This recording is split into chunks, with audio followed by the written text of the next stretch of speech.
hear me? Yes. Yes. Awesome. Thanks, Sana. Hope you guys appreciate it for you guys hosting me. I'm going to take some time tonight to talk to you about future opportunities in the space, gaming space, not just specifically gaming, but also things that are kind of adjacent to it. I've given this a lot of thought, so hopefully you guys will like and be interested in what I say. But first, a little bit about me. I know a lot of you actually pretty well. Some of you don't know me at all, but I'm an engineer and an economist by training in undergrad. I went to Penn. I spent 7 years at Microsoft Game Studios. I've done everything from write device drivers for DirectX to, I worked on Resonations, Midtown Madness 2, Munch's Odyssey. I've worked with people like Lauren Lanning. I worked with, I worked on Fable with the developer there, Forza 2. Left there to go back to an MBA at Harvard. Came back, did Lightspeed Ventures for a year, where I focused on investing in consumer and entertainment space. Worked with Jeremy Liu, Word Reserved, Serious Business, which got bought by Zynga, among other things. Guys. Yeah, it's a great game. Funny story about that. Got to invest in Playdom. Ultimately left and became the product at Playdom, which we sold to Disney. Left there, took over CEO of another startup, which was Turnaround. That became Rivet, which I sold, wound up at Zynga, running the social casino business, which is between $2 and $3 million a year business, which is all the social games there, which include poker on all platforms, and that expanded to include bingo, slots, and some other stuff that they're working on now. I left there in July, took a much needed break, and I'll be starting another company, which you guys I'm sure will hear more about. So that's me in a nutshell. Haven't been in games much. I know a little bit about games. Actually, I've held pretty much every job in the games industry except for art. I've done QA, I've done engineering, I've done product, I've done just about everything. So I've seen it from all sides. I've been CEO of a Turnaround, I've been at a Turnaround at Zynga, I've been at VC funding these things. So I generally have had pretty good perspective over the last 15 years on the space.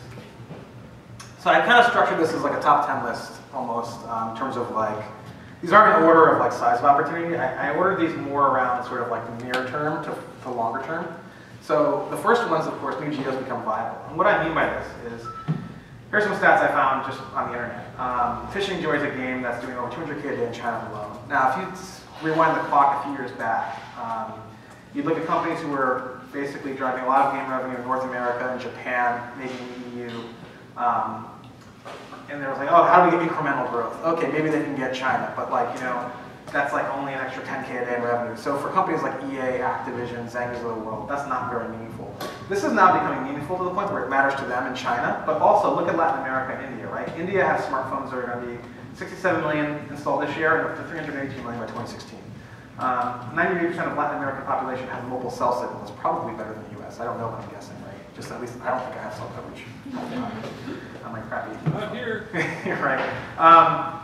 So the thing is, like, China's now big, right? Like, you could actually, these companies now are looking to go there. But look at places like Latin America and India. If you have a game there that's like a cricket game in India, for example, that's doing $15,000 a day, that's not going to move the needle for Activision or EA, but it will move the needle for a small startup with 6, 8, 10 people, right? That's actually viable. If that market actually grows and these larger companies want to come there, they say, wow, well, crap, who knows the space? Well, the startups that are working there now, those get acquired and the cycle repeats. So that's, I think, an opportunity right now, and it's one that I think is going to continue to get stronger as infrastructure gets built in these places. Clearly, you can reach the customers there now, when you look at this. So it's just an opportunity that's, in the near term, will continue to grow. Another one, real-time gaming. So what I mean by this is, if you look at it on the left, it's Nice with Buddies. This is Scramble with Friends. Those are sort of classic turn-based games, right? The whole With Friends brand is Zynga's turn-based. You play around, I play around. Dice with Buddies works the same way. The thing in the middle there is Dragonplay Poker. And poker is the one real success on mobile that is real-time multiplayer, right? And so when you look at the console industry, and you look at like Nintendo, like 8-bit NES, right? You had multiplayer games, which was Super Mario Brothers. I play as Mario, I die, then you take a turn, right? Kind of seems like this. Then you had, and even in the arcade, like 1943, 1942, those games where you took a turn, right? And then you had things like, coming later, like Russian Attack, where it's 2-player co-op, right, on the same screen. And then you have like N64, the advent of GoldenEye, where you have 4-player split-screen multiplayer, people playing in real time together. And then with the later versions of the later consoles with Xbox, you have, of course, Xbox Live, and you have people playing through the internet multiplayer. I see no reason why mobile's not going to be the same. The interesting thing about mobile is, as more people have smartphones, you end up with a liquidity pool that's large enough to sustain new genres. Poker's probably the oldest, most well-known, truly multiplayer game. And so it makes sense that most people would look at it and say, oh, I get poker. But other games that would be more fun or would be only viable if you had real-time synchronous play, you're going to have enough people with devices out there that have a liquidity pool such that when they log on to play, someone will be there to play with them. And I'm not sure if that was possible a few years back. So I think this is sort of the next logical stage. I'm sure people are probably working on this now. Some I know, some I don't know. But this is something that I'm pretty sure is going to happen. Here's another one. Game mechanics, not games. So this is a sort of more adjacency thing. I don't like the term gamification, so I don't. But that's kind of what I mean here. Picture there of the smiling guy is Peter Raylan, local investor, a UWeb guy. He's publicly been very bullish on this space, which is why I included him. He's got an incubator basically dedicated to this type of stuff. The thing in the middle is Swoopo. Does anyone here use Swoopo or know what it is? Raise your hand if you know what Swoopo is. This is fucking awesome. Okay, cool. So I can show you guys something new. Swoopo is basically gamification of shopping. So you pay to basically cast a bid. I don't know, it's like 10 cents or something like that. I'm not sure the specifics. But basically you're buying these bids, and then when you use that bid, you say a price. And that price could be like $20 for like an Xbox or something, right? So this bids go on, and someone will get it for actually very cheap, but a lot of people will spend money bidding for it. A little bit egregious maybe to consumers, but it's actually making it sort of gamifying the shopping experience. So that's one sort of example of how I've seen game mechanics taken outside of games to have meaningful impact on other industry. Another one here, so if that's sort of like the sort of evil way to extract money out of people. And you've got earn.org, which is a shameless plug, my fiance's chief strategy officer there. So they're gamifying savings. So basically teaching like lower income folks how to save so that they can actually be successful and reach their financial goals.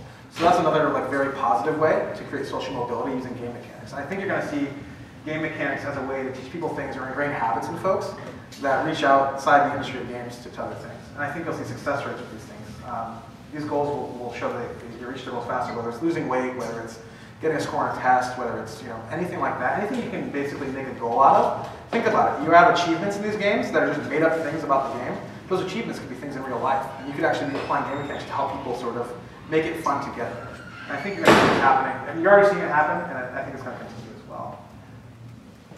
New peripherals equal new genres. So this is an interesting one. This thing here is a picture I got off the internet. It's a leaked image, supposedly, of Logitech's device. It looks like a PSP to me, which is interesting, right? Because I think with that, there's traditional content that didn't really work on mobile because you have a touch. And it's just like, picture playing like Castlevania, the original Castlevania, like on a touchscreen. Like, how the hell is that going to work? And it's a great game, but it just wouldn't have worked on a touchscreen. You could totally play it with this, right? So I think there's two problems with bringing traditional content to mobile. One is you have to adapt the input for touch and have to make it fun that way. The other thing is, of course, the business model, right? You're not selling a box product for 30 bucks. You're trying to make it free to play. Now at least you can get the whole input thing out of it, because any game that worked on a PSP or a Nintendo DS should now in theory work with this quite well in the same way. The question is, how do you monetize it? So then you can focus on the business model. I'm sure you'll see some innovations on that, with specifically probably platformers, things like Castlevania, Mario, things like that didn't really work that well. And the reason I had Guitar Hero here is sort of my comment around adoption will be driven by quality of content. You can play Guitar Hero with an Xbox controller. Has anyone ever tried that? It's not as fun as with the guitar, right? Not so much. Not even nearly, right? So the point is, pundits look at this and say, oh, attach rates for peripherals, that never works. But what they didn't realize was the experience was so much better with guitar and actually fun that people went out and bought this stuff. So I think there'll be probably some killer app that drives adoption of this peripheral, if that peripheral is ever going to achieve mass market. But there's an opportunity to do that now because this hardware exists. The other thing that's interesting is you could actually now license IP and put it on the platform. If you have expertise making mobile experiences, you can go to someone who has good IP that worked on previous consoles that had this kind of input scene and say, hey, I'm good at making mobile crap. Like, why don't I bring your content to this platform? And you actually may have success where you wouldn't have had before without this peripheral. So one thing to watch will be the uptake of this peripheral, but also looking at other opportunities to make this thing take off, because it is kind of a chicken and egg thing. So that's another interesting thing that's coming. I think this is supposed to be out like this holiday. I forget. You guys can look it up. Kids and devices. So this is another one. I think it's interesting here that there's not a lot of what I would call super high quality A+ content. Then again, content targeted at young kids is inherently much simpler anyways. But when you look at kids using these devices, and you can watch videos of kids playing on the internet, if some of you have kids, you can observe them, but like kids are getting younger and younger using this stuff. And there's a lot of content for like 3+. What about a 1-year-old? What about a 2-year-old, right? I think kids are pretty much coming out of the womb with a tablet in one hand and my phone in the other, so there's gonna be an opportunity. And I mean, even think of something as simple as like that stupid ball in a cup, right? Like back when people didn't have the toys, right? You could literally make that on an iPhone with physics and like you could put the ball in the cup. That's why I say software eats the world. A lot of the most simple experiences for children could be made in digital analog that would actually work. Like you could make ball in a cup on an iPhone. It's got the accelerator, you got sounds, and you know. So I think there's a huge point. Look at this coloring book, right? Think if you're a parent. What if the kid gets through all this coloring and you're on vacation or a trip and you won't shut up? Well, you can download new pictures, right? That's fantastic, right? And the marginal cost of producing a coloring book on digital is basically zero, right? You don't have to print paper, you don't have to distribute it, it's already right there. So I think there's a whole host of businesses targeting young kids. I think there's a lot of things, people that are rushing after it now, but they're not really executing on it, like super awesome. There are some cool things in market that I've seen. Has anyone here seen the Winston Show? It's a really interesting game, copy compliant game targeted at kids. It's made by a company around the corner actually, and I think it's really innovative and unique and interesting. I think you'll see more experiences like that. I encourage you to check that out if you're interested in this space, because I think that's kind of sort of the bleeding edge of what's been going on there. So analytics and data quantification, number 5. Depending on who you talk to, some people think this is a solved problem. I vehemently disagree with anyone who says that. And what I mean by this isn't just data and analytics around how to monetize or how to like grow retention or fix your metrics. It's really, in my mind, about quantified self. So quantified self, basically taking data analytics, feeding it back into something for real-time sort of interaction. And you know, hasn't really been attacked by gaming or entertainment. Quantified self has been about fitness metrics, Fitbit. You know, you got like the Fuel Band by Nike. This is all about stuff that I do physically and quantifying that. But then you think about like even what you see now with like if anybody here plays Dice or Scramble, you can look at stats versus other players. What's my speed words per minute that I find and stuff like that. And that's actually a great metric for people. People love to compare themselves. And so bringing this to games where you can do it in real time, and you can even do things like have feedback go back into the game where the game difficulty is adjusting such that it's actually giving the level of difficulty that's right to have the most fun experience without you actually doing anything. And this goes back to sort of markets of one. That experience is unique to you based on how you play, right? You could extend this to marketing and say, hey, you know, traditionally marketing has been a very blunt force object. We'll divide the people into men and women. Women will get this message and men will get that. Okay, that's very blunt, right? I think the current like casino loyalty programs divide people into 200 different dimensions, and that's going to be small. As computing power increases, where you can do more stuff in real time, and as we have more data signals, whether it's Facebook data, all the stuff you have online about your life, what you're tweeting, all kinds of stuff, I think people are getting more and more sophisticated to the point where everybody's going to come to expect this customized, personalized experience.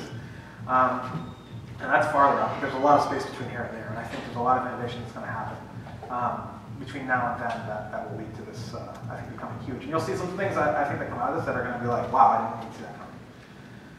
Gambling.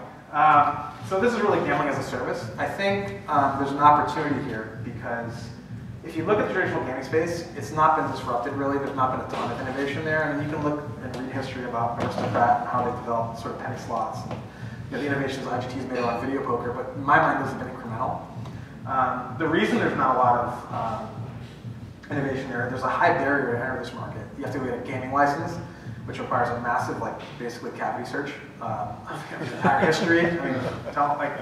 I was a reference for someone who got their an executive that got their gaming license, and like, I mean, the amount of, just as a peer sort of reference, stuff I had to do was just ridiculous. I mean, literally going to every safety deposit box you have, opening up, going through the contents in front of the gaming commission. Like, it's ridiculous. So there's that, right? And then the fact of the matter is, anytime you want to make a change to a game that involves changing the odds or anything with gameplay, you may have to get that regulated by a commission, and so on and so forth. So with providers like Edible and Adobo, they're basically saying, I went through the pain of getting this gaming license. You guys can ride on it. You guys go innovate, and we'll take care of sort of that piece of it. That all lowers the barrier for people to enter. And they can do more interesting things and probably innovate in ways. Again, because a lot of the traditional holders of these licenses have land-based casinos which have massive fixed costs. So when you have massive fixed costs, you're very careful about what you do because you don't want to have your revenue on the cliff. So this opens it up for people who don't have massive fixed costs, entrepreneurs who can try out experiences. Some of them won't work at all, right? And some of them may end up becoming the de facto standards in 5 to 10 years about what we think about gambling in a casino. And I can see that totally happening. So this is actually an interesting, exciting space. There's a lot of risk here, right? There's a regulatory risk. If you're relying on, they estimate that the U.S. poker market alone for real money, I think I've read somewhere was like between $10 to $20 million a day, right? That's huge, but of course you're relying on the fact that laws have to change state by state. I think it's like 5 states would make up a bulk of that: like California, New York, Florida, Texas, and Chicago. Right? And California by itself is a massive market, so if it goes state by state, or if it goes federal, there's a whole host of things here to worry about. But if you use one of these platforms, you can compete today in Europe, right? So that's kind of interesting. Wearables. So a lot of these things go hand in hand. I talked a little bit about quantification of self and applying that to games.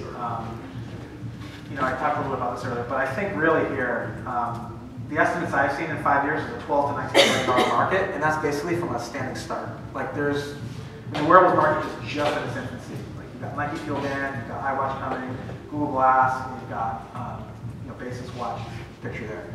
Now, one of the interesting things about this, a lot of times people are like, oh, Google Glass, we can do whatever, but the way to think about these platforms, in my opinion, is really, you have to develop something that really takes advantage of the platform. So if you put an app on Google Glass, and you can do the same thing easier on a tablet, no one cares, right? So for Glass, as an example, because in my mind it's the easiest one, anything that requires both hands to be busy at the same time while you're doing something is an instant candidate for Google Glass. Like picture being under your car trying to change your alternator and you want to watch a YouTube video on how to do it while you're doing it, right? Like you can have an iPad in your hand or something, but you should probably drop it on your face and hurt yourself. Or if you're cooking in the kitchen, right? You might have like an iPad open, spill tomato sauce on it. Oh crap, right? And you take up counter space. Better to have it in glass and just you can see it and have it hands-free and free up the space. So when you think about new platforms, think about what makes those platforms special. With Google, it's being able to have both hands, right? The watch, the fuel band, things like that. Imagine going through a game like Resident Evil, where you have some wearable that's on you. It's got an open API, it's feeding data back to the game. The game knows your heart rate, it knows how much you're sweating, it knows your breathing rate. So it knows how actually scared you are and how much of the game you are or how not you are, right? And you can respond in kind and actually adjust, make it scary, make it more aggressive, make it harder. If someone's like, anyone remember the original Metroid? Like at the very last boss, I used to really be sweating at the end. And I was very into it. So I think there's a lot of ways you can get biodata in real time fed back into the experience, and that can actually enable you to provide a richer experience that's more targeted at what the player's feeling right now. And that's something that I think, I don't think people would even imagine like 10 years ago, right? And the interesting thing about this too is that the component cost for a lot of this hardware is dropping drastically. I advise a company that deals with hardware a lot, and they've just been telling me how fast this stuff's been coming out in cost. So I think this stuff's going to be much more affordable and accessible to a wider array of people as well. But this is one that I'm actually really excited about. I love the macro here, and I think that over the next few years, and a lot of these things, remember, like Fuel Band, Basis, iWatch, these are all platforms that you can build on. And there'll be other things coming out that, frankly, we don't even imagine yet. Virtual reality. So this one you could argue is a peripheral. This one you could argue is a wearable. But I broke it out separately because I felt like it warranted special treatment. Has anyone used the Oculus Rift here? Okay, wow, okay, fair amount. What did you guys think? Yeah. Is it okay? It makes you nauseous. Yeah, I think once they so John Carmack's working on this. Fucking brilliant engineer. If anyone can pull this off, it's John. Yeah. He's the head engineer on this, right? That's the real deal. So they're going to have 4K resolution, so that's going to be going up. I just used this last week. They're going to get the latency down. So I think the technical hurdles they have to cross to get rid of the sickness. If anyone can do it, Carmack can do it. But once they do that, right, I think there's a potential resurgence of virtual worlds. I think playing Second Life through a flat screen, looking at stuff, it's cumbersome, it's hard to navigate, it's hard to do stuff. But when you really design them, can look around things, it makes it a much more immersive, much more sort of, if you have trouble doing spatialization of 3D just by looking at a 3D screen, this now is just like looking around the real world. So I think it becomes much more natural. This could go one of two ways, right? It could go down the path of in 10 years we could be talking about core games as this, and casual games as, oh, you're sitting in front of your TV, it's casual, you're not immersed, right? So So this could drive a wider rift between casual and hardcore, or conversely, if this is done really well, it might open up virtual worlds to be more accessible for people who just couldn't navigate it with a mouse and keyboard, right? Because it just didn't feel natural. So this, again, is like, I think, farther out on what you can do. The obvious thing to do with this is put a first-person shooter in, right? Which is what Carmack, I'm sure, will do, masterfully, of course. But I think there's a wider potential for this around a whole host of things, including like training simulations and other things where you really need to be immersed in see how you're reacting to that. And the last one, AI robots and automation. Full disclosure, I advise Anki. I'm very proud of those guys. I think they've done an excellent job. That's a picture of the Nest thermostat there. And you know, companies like Anki are bringing AI robotics and automation technology. So they're coming at it from sort of an entertainment angle, but this is really an AI and robotics platform. Nest is coming at it from a home automation angle. When you think about all the possible things you can do with this, when you sell toys in the past, physical goods, there's no way of telling how people use it, right? This, I mean, frankly, is a platform that anybody who's a hacker that can write software can now download that software to these physical toys that have software in them, and now you can actually make a mod community around it. If you had to have a train, like a Lionel train set, and there's a mod community, and it's like, oh, I have to actually go physically make die-cast metal shit, like, no one's gonna go do that, right? But anyone with a computer can, in theory, download a new AI, a new driver type for something like this, and this is just racing, right? Like, you can do some home automation with your thermostat, write some little macros for your stuff and stuff like that, and there'll be a community around this stuff. Now you can actually see who's using it, when are they using it, how often are they using it, right? All the analytics around predicting sales, right? Like if someone uses this 3 days a week instead of 4 days a week, they're more likely to, they're like 20% more likely to buy an extra add-on, right? You can figure this stuff out. That was like impossible to figure out when you're filling a retail channel previously, right? So just thinking about the rich data you get back from this alone is hugely valuable to like retailers. But then on the other hand, it's also hugely valuable for product innovation because you're now actually able to really almost basically be there and see how people are using your product, which for physical products, it just didn't exist. Living in the software world where we look at games, we look at mobile, social, with like analytic backends, this is all stuff that we're used to. But for this industry, this is going to be highly disruptive. And I think that that'll sort of continue on for a long time. There's tons of stuff that these things could really touch. And that was fast, but that's my top 10 list. I know I talk fast, so I'm happy to take any questions. I generally like answering questions better than just lecturing anyways, because if I'm not talking about what you guys are interested in, it's not useful to anybody. So any questions, comments about anything, actually, whether it's about stuff I've had here or otherwise, I'm happy to take. Do you think investors would be open to the whole different geographic markets play? Like, is that a VC fundable business right now if I go and make a game with $15,000 in revenue in India? It could be. I think there has to be an interesting story there about how it becomes as big a market as US, Japan, or something, right? If you have trends that show this is happening, sure. I mean, there's like guys like Sequoia, Lightspeed, where I used to work. They all have offices in India, right? But they never fund gaming companies. That would be an investment out of that local place, though. That's not true, right? I think that I have an email in my inbox from someone talking about actually funding a gaming company overseas. So this will start to happen, like I said. I think now, the company you're funding, if it's not massive success, there's still enough success that it won't be like cash flow negative and burning because of the geography anymore. Like the geographies are standalone, so that's actually a huge hurdle to get over. So I think VCs will do it. But don't you think they want something which can potentially be that next billion-dollar play? Sure. And so to bet on a new emerging market, for them it's like, oh, maybe it will be the next billion-dollar play, but 15 years from now. Well, it's all related to fund size, right? Like if your fund is $1 billion fund, you have to write a $20 million check. Otherwise, I mean, when you think about a VC, and this is sort of something I learned from a VC, you have a certain number of partners, and you have a fund size. If you divide the fund by the number of partners, right? You're like, okay, well, each person can only be on so many boards because they have so much time a day. If they're writing $50,000 checks out of $800 million, how many checks is that? How many boards can they be on? They can't, right? So if you look at fund sizes that are smaller, like funds that are like $100 million in size, they can write smaller checks. They don't need $1 billion outcome to have a great IRR, right? If, for example, someone makes like, the easiest thing I think of like a cricket game in India that starts showing massive traction, well, EA Sports might want it and pick it up for like $100 million, which for some of these smaller funds is actually a huge outcome and awesome. It's like high fives all around. I don't think you're going to see like NEA has got a $2 billion fund running into India to like do a seed investment, right? But again, as these markets mature and the opportunities become bigger, larger and larger funds will start going. But to your point, I think for seed funds and early stage funds, they'll be the first ones to go because they don't need to have that massive outcome, or they don't need an IPO. Like an M&A is fine for them. So it's a good question. Any other questions? Sure. I've seen a different definition of it a few times, but I'm interested in yours in particular. When you say markets of one, that has a notorious multi-definition. Can you elaborate more? Sure. It's used two ways that I know. I'll say both of them. I'll say what I meant. Two ways I know is one's a very negative connotation, which says, hey, I think this product sucks. Well, you're a market of one. Like, who are you to determine what everyone else thinks, right? You're not using it that way. Or it's like, I'm sure you've had this conversation where like you worked on something and someone's like, my neighbor says it sucks, so it must, like, well, your neighbor's a fucking market of one. Like, I don't really care what your neighbor says, right? Like, why do I care?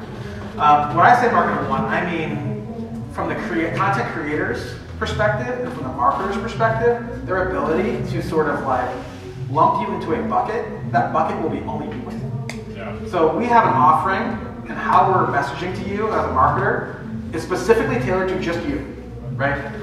It's more meaningful to you, and we tweak it this way, and now it's more meaningful to him, right? And that's the level of granularity we get to, because we have more data signals. You have all your Facebook data, what you like, what you don't like, what you clicked on, what you have. All this data can be more signals so that we can actually get more granular with our marketing targeting. Marketing went from like basically carpet bombing to like smart missiles, right? So that's kind of what's happening. And the same can be true for gameplay, like I said about difficulty, right? People traditionally have had easy, medium, hard, right? Or like insane, like on Halo, right? Or on Legendary. Why make someone pick? Why not just actually curate the experience so that you can tell when they're getting frustrated if they've done something multiple times or whatever, and feed that data back into the game, and make an experience that is the right difficulty level so that it's the most fun for that user, right? That's also a marketing point. So my experience going through the game, may have both taken us 15 hours, but mine in theory was way harder because I'm better at video games or whatever, you're better, but we still have the same fun, right? And that's does that make sense? When I say absolutely, yeah. Okay. Good question. Very articulate, thank you, Yeah. So for like Google Glass, Meta, whatever, as opposed to like doing automotive surgery, what about gameplay? What do you see kind of as the application for games? Have you heard of anything interesting? I mean, Noah Fausto probably got to ask about that. He's at Google, but just my own thoughts, right? Well, certainly like it's not virtual reality because it's an augmented reality scenario where you have like sort of overlay on top of what you're looking at. So you can imagine games like that. There's none that I can think of that I would be super excited to play, but that's a negative market one, right? So who knows?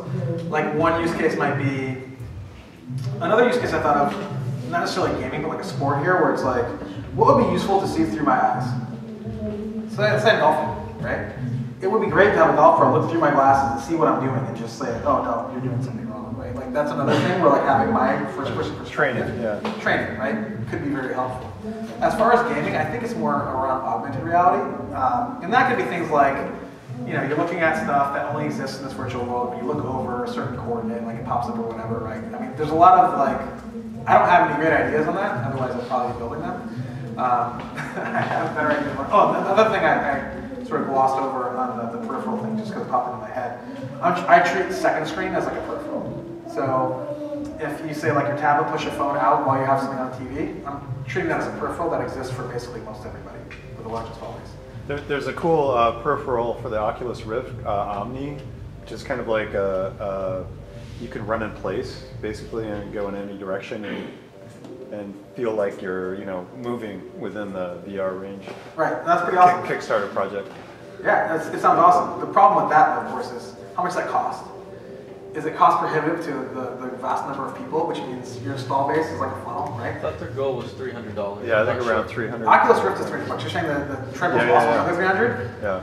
And then you got, how much does an Xbox One go for, or PS4 go for, right? It's another $400.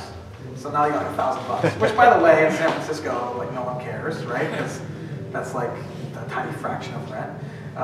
But you start traveling east, right? You get to the Midwest, and like suddenly, like not everybody has every console in their living room, right? And so things like that. The tough thing about Oculus Rift is going to be really someone developing that killer app, that experience that's so amazing that everybody has to go buy this because you're just like mind blown, right? And that's what will generate install base, which will allow things of lesser sort of earth-shattering potential still be successful. Yeah, that's always the problem. So otherwise, it's like 3D TV, right? Right. Yeah. Which, I don't know, does everyone have 3D TV? Does anyone use that? I think it's a crock. Like I just like I never use it at home. Like it came with the TV, like whatever. But again, There's no content. there's nothing there that makes it super compelling, more compelling to watch really in 3D. And then I gotta get glasses out and put them on. It's like really, and then it's like, oh, I have 3 people over on, I have 4 glasses. Oh, the 5th person doesn't go. It's a mess, right? I don't think they've done a good job. They just threw 3D in it. But I mean, games did the same thing for years, right? I mean, in the 90s, it was like, oh, we have 3 dynamic lights in the scene. Well, that ain't a feature. That makes it look nicer, but is it fun? You know? Or is it really, yeah, you're taking advantage of the hardware. Oh, yeah, you're self-shadowing, great. But the game's still not fun, right? It's like the 3D. Yeah, it's 3D, but it doesn't want to do anything for you. Good question. Sure. Say the thing about market of one. I used to work in monetization, and people talk about the holy grail would be to offer individualized pricing. Yeah. You know, for each person in the right point in the game, depending on what they need. I mean, I guess a fairly different thought. Was that a comment or just question? Yeah, no, I agree. I mean, like that's perfect price discrimination, right? I mean, it's like the holy grail for microeconomics. Right? Charge everybody exactly what they're willing to pay. You know, I think I've heard that if you use like shop in a Safari browser, you get higher prices for certain sites, which is another way to price discriminate is people that can afford it back, right? Whether that's scrupulous, high integrity, or legal, separate issue that I won't get into, but you can do it. So, more data, more ways to slice. There you go. Sure. Talk about your company, what you're up to. Actually not talking about it yet until I get my patent file. Pardon me? I'm not talking about it until I get my patent file. So the reason is because they've changed the law to be first to file. So if you go launch a product and it's really innovative, and Google looks at it and files the patent, they own it, not you. Awesome. That happened this year. So it favors companies with lots of money that can file lots of patents. Can you talk about what field you're in? Sure, it'll be games. I'm going to be looking at some interesting experiences on mobile and tablet in the short term. I believe you should innovate in sort of arcs. So I have some very short-term innovations that are kind of like incremental. I have some medium-term stuff I'm working on that I hope the revenue from this will fund a lot of that R&D that I want to do. Those things will not be viable for 24 months at least. And then I have some other things that I think are going to be what you would see in 5 to 7 years. And this stuff all builds on itself. So I always have stuff, I focus like half my time on what I'm doing today. I've got 30% of my time on this middle term thing, and then I've got making sure that we're building up. And this thing, of course, will float based on how you get here. So is your process more looking at the technology that's evolving or the issues that you see coming? Like we have a lot of manufacturing that's no longer here. We have to re-educate a lot of the workforce. That's something that gaming could very well fly into. So is your approach more based on evolving technology, or would you see the market needs? I love entertainment, so my focus will be entertainment. I love making people happy and giving them good experiences. So I do see some things in the market that, the thing I'm patenting is just an innovation that I have. I think would just be very meaningful to certain companies, certain folks. In the middle term stuff, I have some interesting ideas I think around second screen that I'll be looking at, and then sort of the longer term is an evolution of where I see that going over time. And a lot of that will be dictated by install base of things like mobile tablet, technology that's available. Some of that I may have to build, some of that's coming, some of that I may say, well, they're building it, I'm going to wait and ride on that platform later, but that's in the back of my mind, right? And some pieces I don't see getting built, as I go, okay, well, we got to start working on it because no one's doing it yet. So, I will share a lot more once I soon. Sure, hang on one second. Robert Scoville's got an interesting book, Age of Context, that came out a little while ago. I wondered whether you see context as something that's central to games in the future or kind of peripheral? That's a good question. I think for things like glass, it will be absolutely central because the context is, of course, you're mixing reality with virtual reality. And so it's augmented. So the context of where you are and where you're doing matters. I think that matters also on mobile. I think for consoles, it matters a lot less. But again, mobile, right? Like, where am I? What have I done today? This phone's in your pocket at all times. So it goes with you. So it knows where you've been. It knows where you've stopped at. It knows what you've done. And you can take that stuff. I think a lot of the context things where you're forcing people to do stuff doesn't work, right? Like, get someone to go here. Like, I'm not going to do that. But if you can take the stuff I do anyways and sort of work that in, then it becomes kind of interesting, right?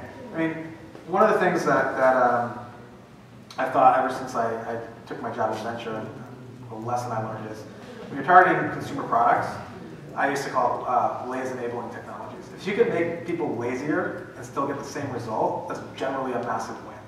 So by making someone go out of their way to do some shit, like, geolocate, like, forget it. But if it's taking into account what you already do and you can just be lazy and be like, oh wow, I got an interesting result of what I did today, that's great.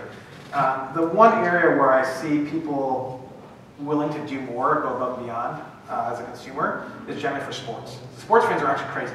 They'll do all kinds of shit, like you'd be amazed, right? I mean, they paint their faces to go to the game, right? Like, yeah, right? So for people that are that passionate, you can generally get them. But if you're offering someone like, hey, like, do 10% more effort and you get like 900% more return, the first thing people say is, 10% more effort.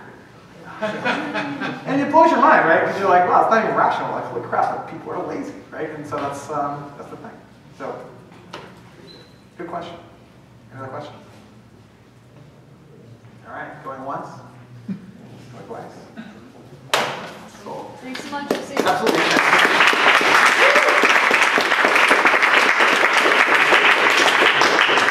If you have questions that you want to ask in this forum, feel free to bring me offline. I'm happy to answer and be helpful in any way I can be. I really want to see games grow. I'm a huge fan of the industry. I've been in the industry my whole career, so I hope you guys all are massively successful. Any way I can help, let me know.